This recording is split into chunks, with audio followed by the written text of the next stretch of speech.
TopMedTalk. Well, hello and welcome to TopMedTalk.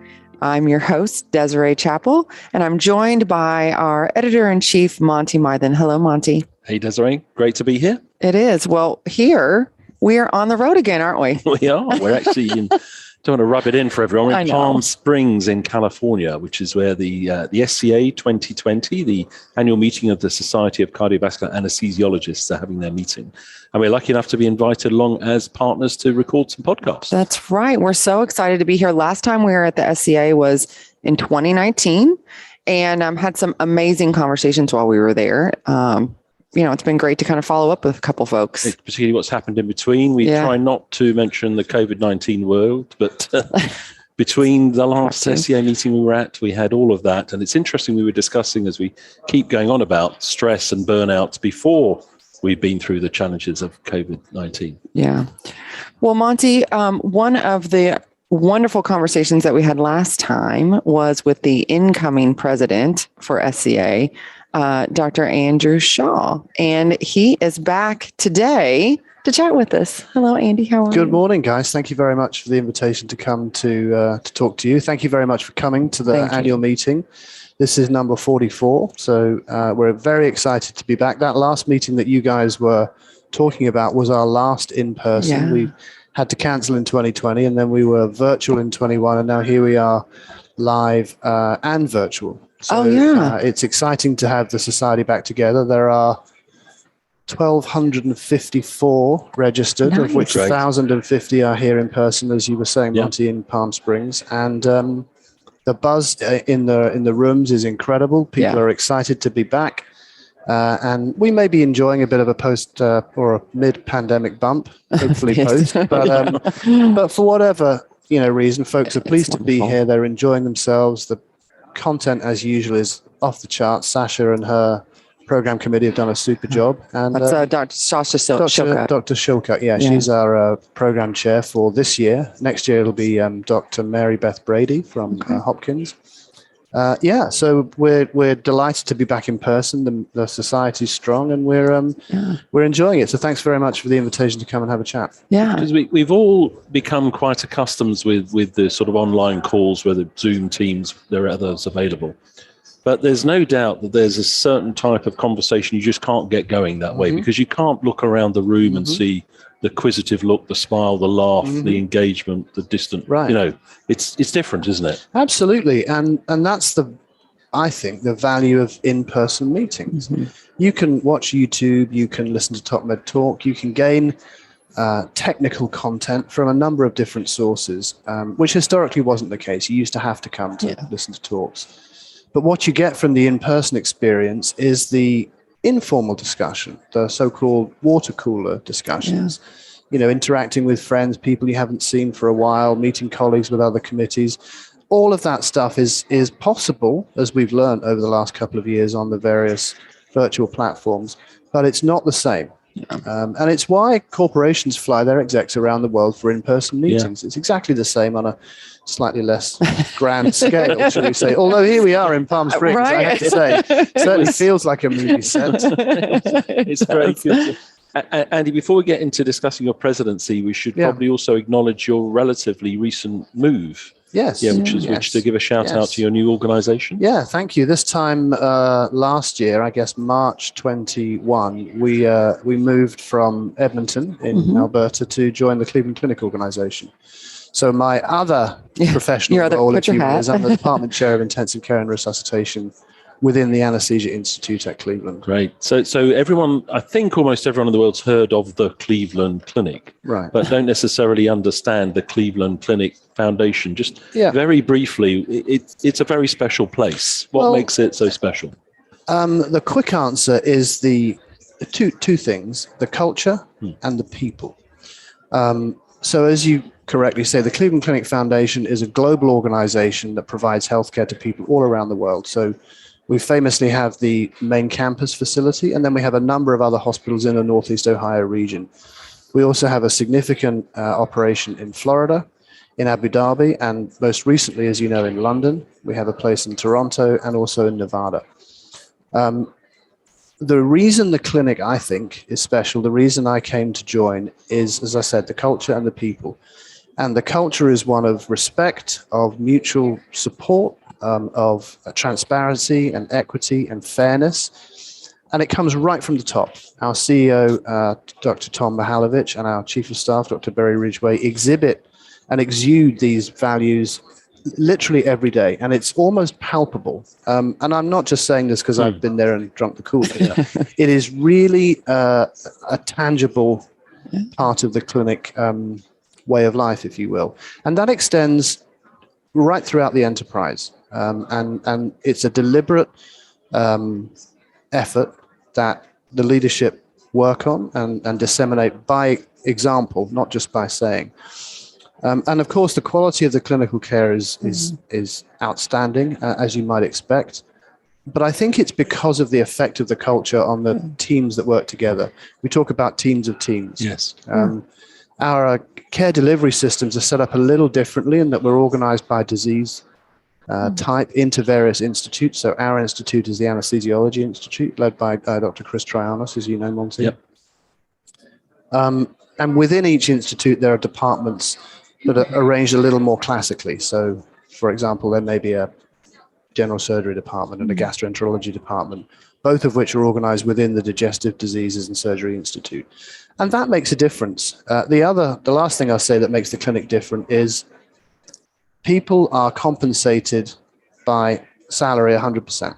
So there's no competition, for example, between medical treatment or surgical treatment. And that has made a huge difference. Sounds so people a bit like the NHS.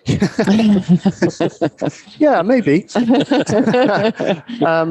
Well, I think the corridors are bigger than our hospital. Yeah, I think so. We're extremely proud of the facility, of the care the patients receive, and everything is extremely focused on the patient. And so I'm extremely humbled and proud to be allowed to work there. It really is a treat. So congratulations to you and your family, and congratulations to the Cleveland Clinic. Because, really, Andy, that's very kind. Yeah, but that's great. And that came through in your, Andy, the man came through in your presidential address last night, right, which we won't go back into in detail, but there was a little, quiet moment there that all got us a little bit teary. So well done for reflecting on that. So before, and Desiree's going to ask you about your presidential way forward. You touched on teams, and we talked about this a little bit yesterday. Our meetings, like this is the Society of Cardiovascular Anesthesiologists, are we a little bit siloed from that perspective as we get back into recognizing the continuum of care? Do we? How do we make that a bigger tent, but also keep the small tent? Yeah. Do you mean we're maybe siloed by our job type? Well, and also at the moment, we reflected on it, right at the moment, I think, the thoracic surgeons are having a meeting in another geography. Yeah. And we wouldn't necessarily have to all be in the same room for the whole time, but maybe we should be in the same town. Yeah, and so we've talked about this at the board, and we are hopefully, and we're hopefully going to arrange to do exactly what you say, to arrange our annual meeting geographically in the same town, potentially even in the same convention center. There's a huge amount of organization and logistics. And so whether that happens or not, I don't know. I guess it would be a probably rather than a possibly at this stage, because the planets do seem to be aligning to make that happen. The reason to do that, of course, is to allow teams of different provider types to practice together, to stimulate together. And of course, it's much easier if all of your surgical team have gone. It's much easier to allow your anesthesia team to go as well, because you leave a skeleton crew behind to take care of emergencies. So the opportunity for genuine team training, as opposed to talking about team training, is really attractive. And the surgical societies are very keen to do this as well. Great. And we're talking both with STS and AATS about this exact possibility, which I think is very exciting. It seems so obvious, but it's so incredibly difficult to get two, large organizations who, in some cases, planned out years in advance where things are going to be. But watch this space. I do think that something in that space will happen. Well, it would be so cool because, someone goes away and goes to a conference and they're like, oh, I have this great idea. Let's do this tomorrow. But the surgeon or the other type of providers, like, I don't know, but if they all heard it at the same time. Yeah, I mean, I remember change sometimes the surgeon will go to one of their meetings. Yeah. One of our guys has given a talk, Yeah. and you hear the surgeon say, "Hey, why aren't you doing, A, B, and C?" And I think we could avoid that if people are, co-located for their, their CME type I love activities. that. Yeah. Well, Andy, yesterday when I was talking about the SCA, I mentioned that it's, in the past, or not necessarily even in the past, but, U.S. focused, that's where the meetings are. But I have really noticed a major international presence at this meeting this year. Well, thank you. And I'm glad you have, because that's not a coincidence. I'll point out that we don't have any geography in our name. Yeah. Yes, it's true. We have historically been a North America, US and Canada focused society. Nevertheless, we have very strong links both with our European colleagues and our Far Eastern colleagues. Yeah. Australian, I've seen that. There's Aussies here. There's a couple of Kiwis. We have folks from Europe. This is even despite the the current travel situation. Yeah. Online, we have about 190 or so people from around the world logging in to join the live streams, which is exciting. The reason it's important to me is it's one of my 3 presidential priorities for my 2 years. And this is exactly halfway through my particular presidency. But international outreach, international collaboration is important to me. I've worked in 3 different countries and have seen that although, culture, compensation, reimbursement may be different, the patients have the same diseases, they have the same problems. And in essence, because we're all people, we tend to be fairly similar around the world. And so, yes, the tools we have are slightly different and we pay for things slightly differently. But fundamentally, doctors, nurses go to work to do the right thing for their patient. That's universal. Yeah. And so one of the things I wanted to do was to extend our, arms around the world, if you will, to try and make contact, to learn from our partners in China or Korea or Japan or Germany or South Africa or Brazil, anywhere, and see what we can learn from our colleagues around the world, and perhaps we may have something to offer in return. Yeah. And it's been really, rewarding to me to see how much enthusiasm there is for this. Mm-hmm. Yes, there's skepticism. Yes, people are concerned. They initially they think, well, what's the SCA doing? Why aren't they just North America? And so I've spent a lot of time on the phone with, my co-presidents around the world saying, this is such a good idea. We need to get past whatever the anxieties are. Yeah. And of course, the anxieties are, well, if you form a new, as we have, International Academy of Cardiac Anesthesiology, why would my members want to be involved in that? And the answer that we tell them is opportunity, and educational research collaboration. Yes. And so because of that, we've made the new academy, you can only join through your local society. So now that becomes a reason to join your local society. Yeah. So international partnerships, very important to me. And I'm glad that it seems to be, starting to gain some traction. Yeah. And that's one of your priorities. You've got 3, I think, yes, Andy. Yes. Yeah. The other 2 are perioperative medicine and physician leadership development. So if you look at our program this year, you'll see our keynote address is being given by Dr. Brian Bolwell, who is a physician leader extraordinaire. He is an outstanding oncologist. He led our Towsey Cancer Institute for a number of years, but now focuses specifically on physician leadership. And so that's why I asked him to come and share some of his experience. He's at the Cleveland Clinic too. We have professional workshop development. Yeah. Leadership is something which everybody can learn. Mm-hmm. Some people start a little further down the racetrack than others, shall we say, but it is a studyable, learnable, technical skill, just like learning to intubate or put a central line is. And the problem is we don't teach it. Yeah.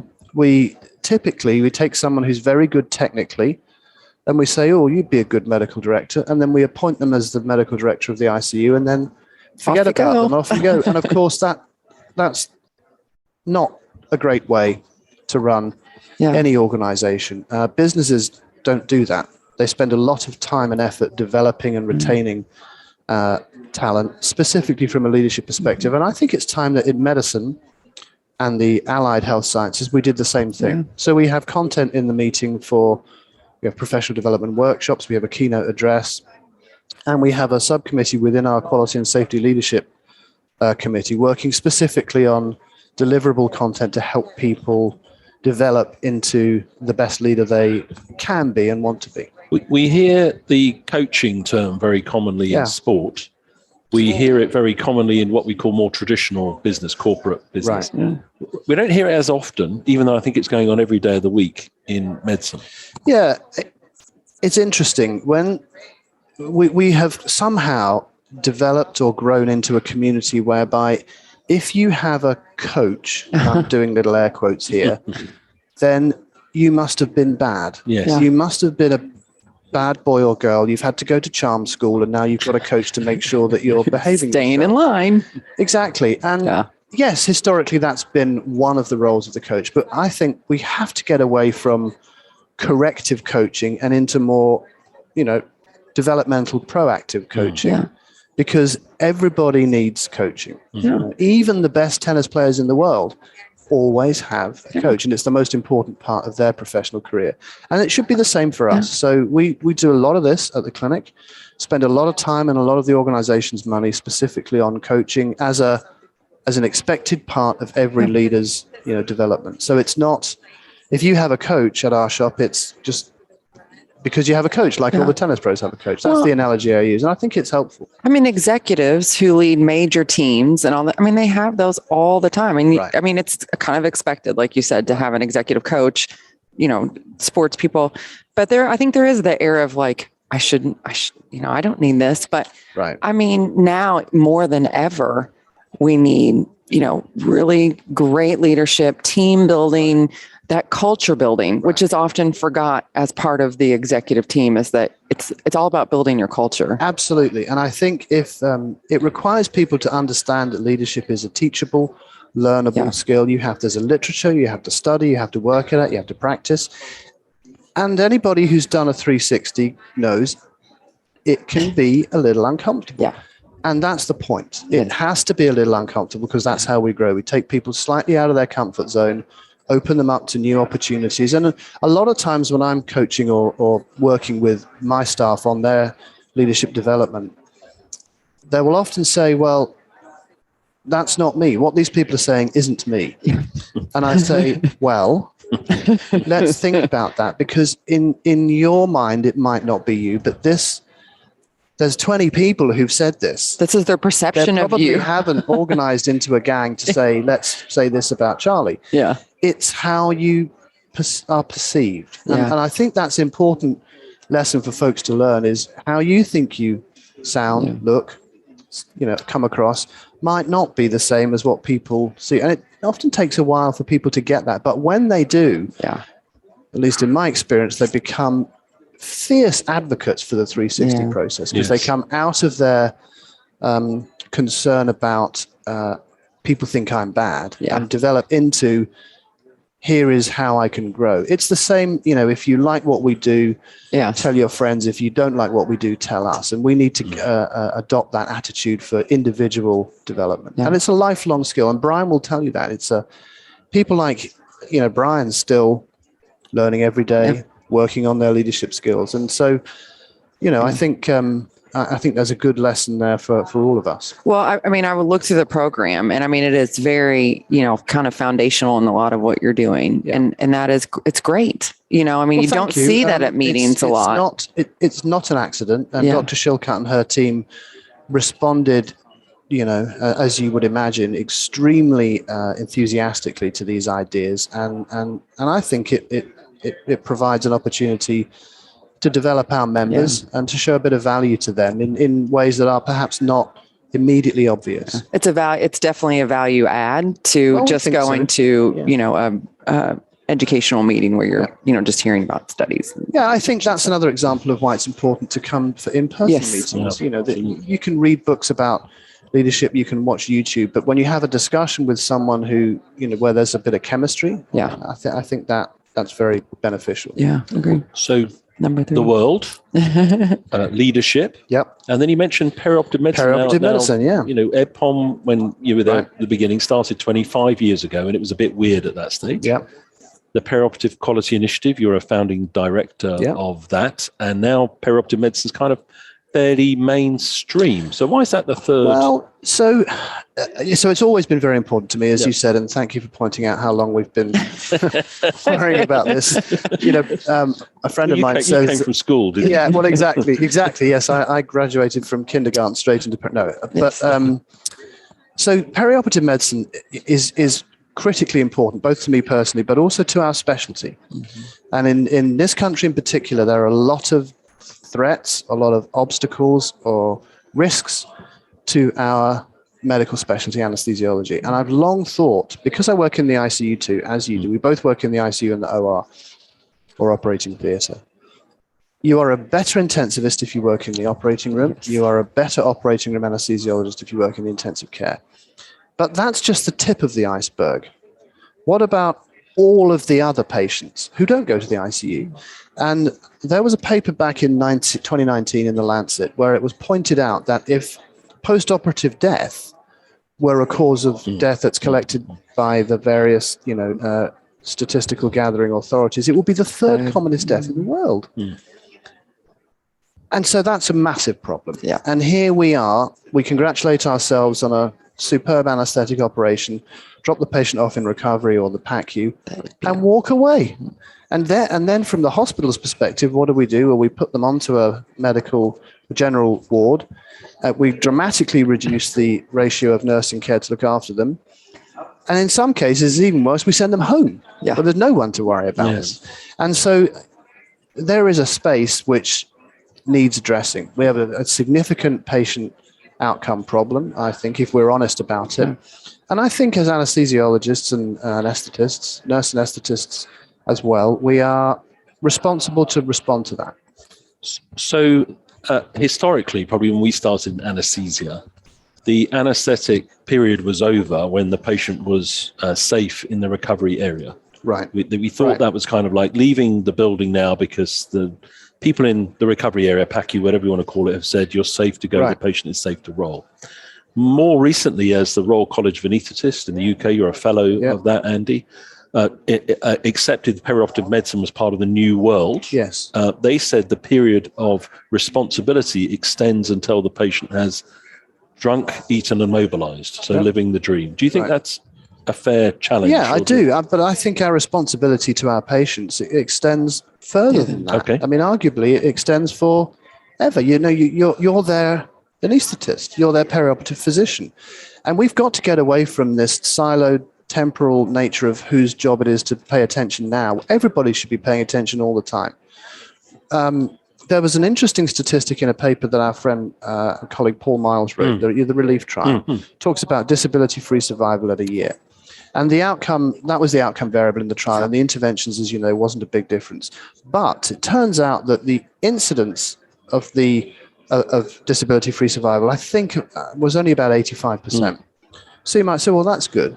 But I would say, well, hold on. What about the other 15%? 15%. That means after major elective Sorry, Andy, surgery, you get to be in that 15%. After elective major abdominal surgery, a year later, 15% of patients are dead or disabled. Yes.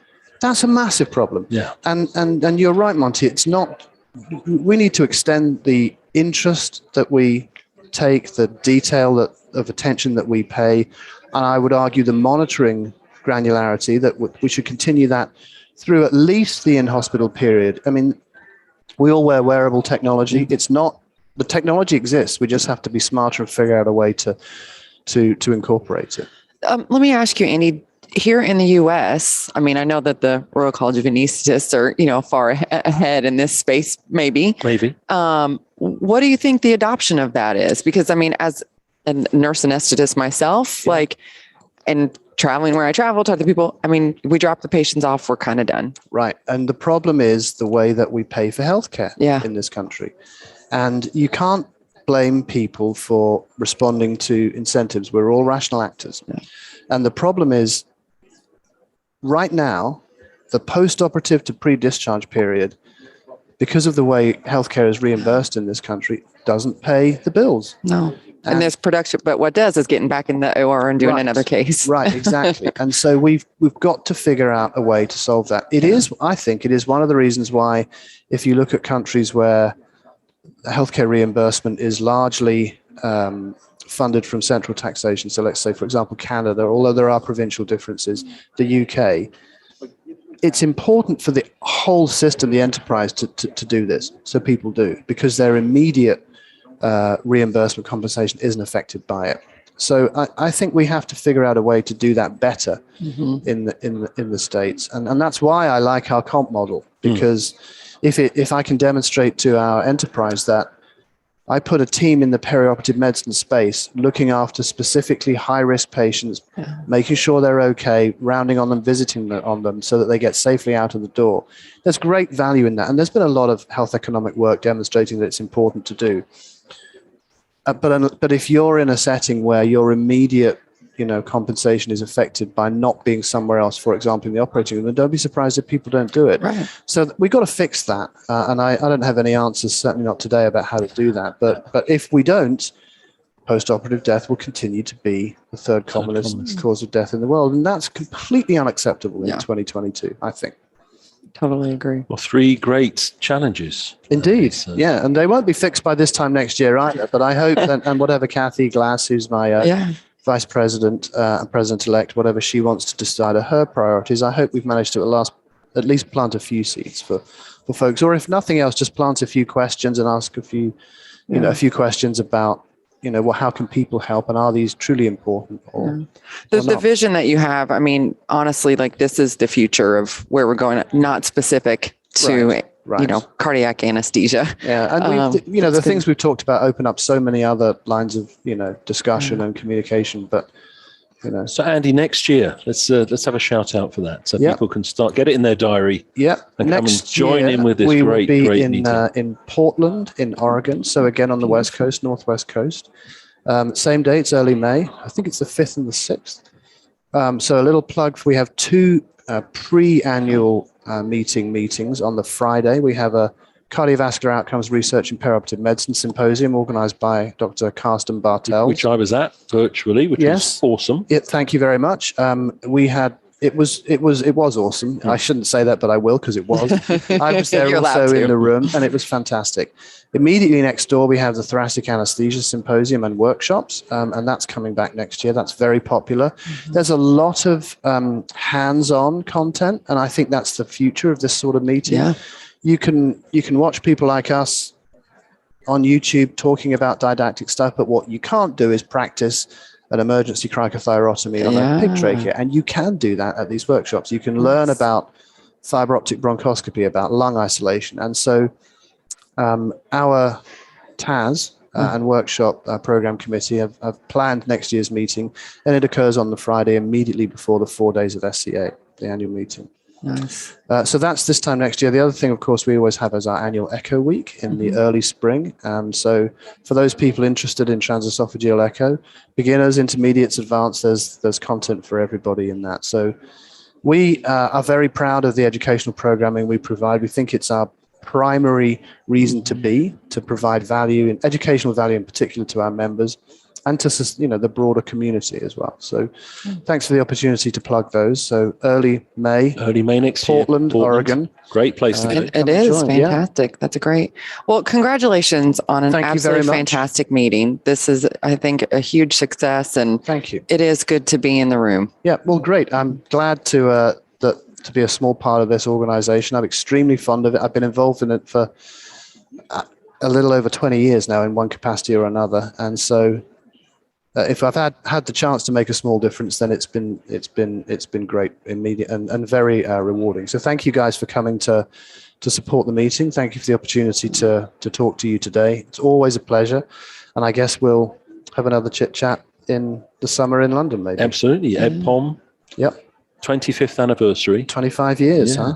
Early July. Look it up, edpom.org. Dr. Shaw will be there. Yes. Yes. Looking forward to it. That'll Sounds be great. great. Thanks for Andy. All right, Andy, thank you so much for taking You're the time welcome. Thank to you. sit with us. I know you're super busy, but, thank you so much for listening. You can always find us on social media, your favorite platform, Twitter, LinkedIn, Facebook. We are there. We are also at TopMedTalk.com. That's where you find all of our content, all of the SCA meetings content and conversations from this year.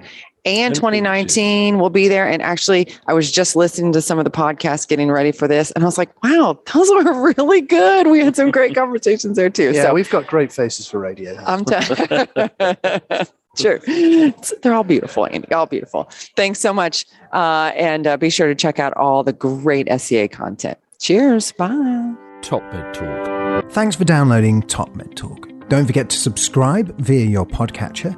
Don't forget to check us out on social media. We're on Twitter, Facebook, LinkedIn, and YouTube. And also, don't forget, TopMedTalk is the broadcasting arm of EBPOM, Evidence-Based Perioperative Medicine. We'd love you to find out more about that. If you check out ebpom.org, you can find low prices on some of the conferences we're organising around the world. Many of them are virtual and don't even involve you leaving your own home. Check out ebpom.org now.